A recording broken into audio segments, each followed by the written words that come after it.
Assalamualaikum warahmatullahi wabarakatuh. Halo Semeton Unram, perkenalkan nama saya Mufti Fisdasari dengan NIM C1D023181. Saya dari program studi ilmu tanah Fakultas Pertanian Universitas Mataram.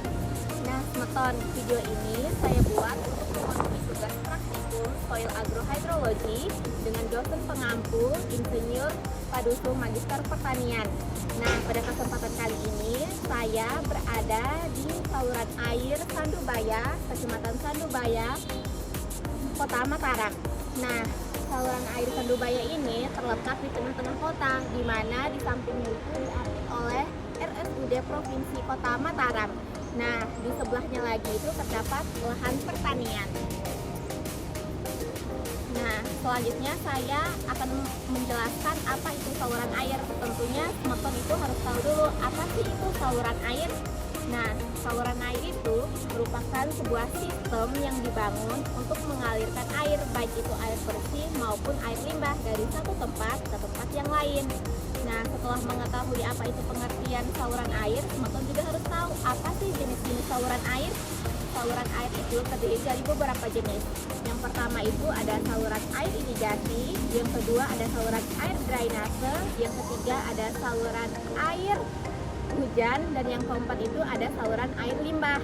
Nah, pada kesempatan kali ini Semeton saya akan menjelaskan apa itu saluran air irigasi. Nah, saluran air irigasi itu merupakan saluran air yang akan mengalirkan airnya ke lahan pertanian, di mana dialirkannya ke lahan pertanian itu untuk mengoptimalkan pertumbuhan tanaman-tanaman pertanian terdapat di dalamnya. Nah, Semeton, apa sih kegunaan dari saluran air irigasi? Nah, saluran air irigasi ini berguna untuk mengalirkan airnya ke lahan pertanian. Nah, langsung saja mari kita lihat lahan pertanian yang dialiri oleh air irigasi dari irigasi Sandubaya ini.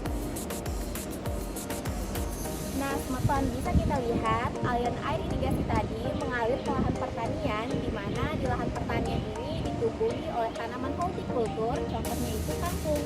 Nah, kangkung ini membutuhkan air irigasi sebagai sumber pengairannya agar bisa tetap tumbuh secara optimal dan kebutuhan airnya tetap tercukupi. Selain tanaman hortikultur kangkung, di sini juga terdapat beberapa vegetasi lainnya, yaitu ada pohon pisang, pohon pepaya, pohon kemangi, dan lain sebagainya. Masih banyak lagi vegetasi lain yang membutuhkan air irigasi sebagai sumber pengairannya agar kebutuhan airnya tetap optimal. Nah, setelah mengetahui jenis-jenis kegunaan air irigasi tadi, tentunya Semeton juga harus tahu apa sih fungsi dari air irigasi. Nah, Semeton, setelah kita mengetahui apa saja jenis-jenis irigasi tadi, sekarang kita akan membahas tentang fungsi-fungsi dari irigasi. Nah, irigasi ini memiliki beberapa fungsi. Yang pertama yaitu mencegah banjir dan genangan air, di mana saluran irigasi ini dapat menampung air hujan sehingga akan meminimalisirkan terjadinya banjir dan genangan air. Nah, selanjutnya yaitu fungsi kedua yaitu menjaga infrastruktur, di mana saluran air ini dapat menampung air sehingga tidak terjadinya erosi dan banjir, di mana akan dapat merusak jalan, infrastruktur masyarakat, jembatan, dan lain sebagainya. Yang selanjutnya itu sebagai konservasi air, di mana saluran air ini dapat menampung air sehingga terjadinya konservasi air dan meminimalisirkan banjir sehingga tidak dapat merusak hal-hal di sekitar saluran air ini. Dan yang terakhir itu menjaga kestabilan atau keseimbangan sistem pertanian. Nah, seperti yang sudah dijelaskan tadi, menjaga keseimbangan dan sistem pertanian itu di mana air irigasi ini dialirkan ke lahan pertanian agar mengoptimalkan pertumbuhan tanaman-tanaman pertanian yang ada di lahan pertanian tersebut, sehingga air irigasi dapat digunakan secara baik.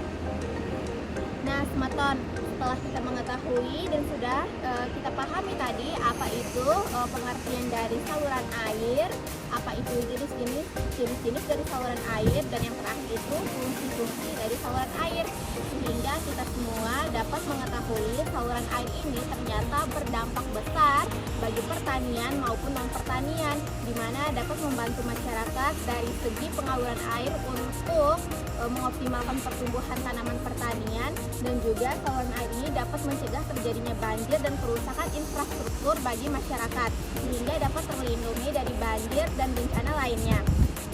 Untuk itu Semeton, sekian video yang dapat saya sampaikan untuk memenuhi tugas ini.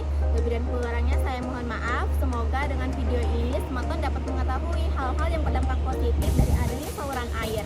Nah, untuk itu saya Mufti Hidayasari mengucapkan terima kasih atas perhatiannya, dan terima kasih. Wassalamualaikum, bye bye.